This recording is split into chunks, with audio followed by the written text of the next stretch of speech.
Mes chers collègues, nous allons donc commencer cette réunion de la commission. Vous dire avant tout par rapport au vote d'hier, puisque hier également nous procédions à une audition et à un vote sur le futur président de l'ARCEP, vous dire que le dépouillement du scrutin qui s'est tenu hier mardi 13 janvier 2015 concernant l'avis sur la nomination de M. Sébastien Soriano en qualité de président de l'ARCEP a donné les résultats suivants. 24 votants, 21 pour, 1 contre, 2 abstentions et 0 blanc et nul. La nomination de M. Sébastien Soriano est donc approuvée par notre commission des affaires économiques. Pour votre information, cette nomination a été également approuvée par la commission des affaires économiques du Sénat. Comme vous le savez, M. Soriano a été auditionné dans la foulée de notre audition d'hier et le dépouillement s'est fait en même temps sur la commission des affaires économiques de l'Assemblée nationale et celle du Sénat.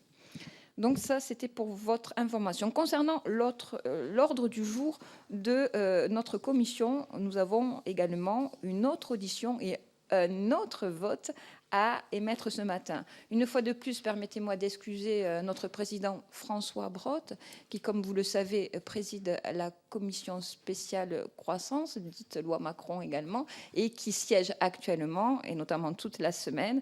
Donc c'est pour cette raison que je le remplace en tant que vice-présidente. Donc, la commission des affaires économiques doit rendre un avis préalable à une nomination envisagée par le président de la République.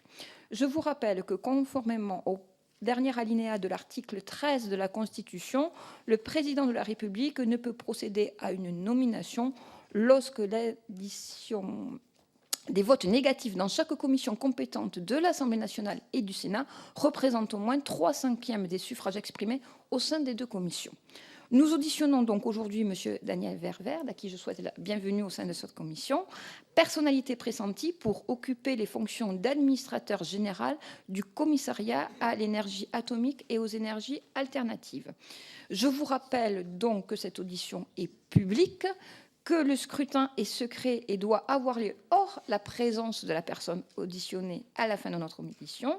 Il ne peut donner lieu à aucune délégation de vote. Il sera effectué par appel public. Les bulletins vous seront distribués à cet effet.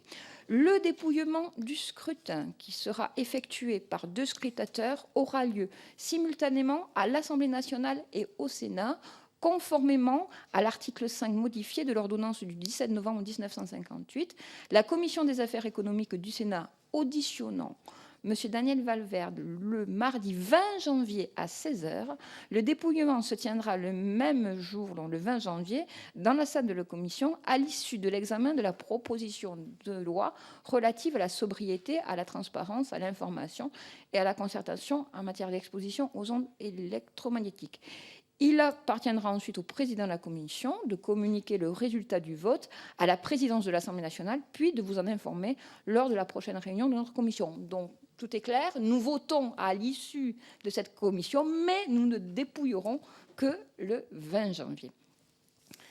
Sans plus attendre, je vous passe la parole, Monsieur Daniel Ververde, afin de nous présenter, durant une quinzaine de minutes, le temps qui vous sera nécessaire, enfin nous dire tout ce que vous avez à nous dire concernant cette nomination et le rôle et votre présentation et le rôle que vous souhaitez impulser. Et ensuite, nous donnerons la parole à l'ensemble des parlementaires qui souhaitent s'exprimer.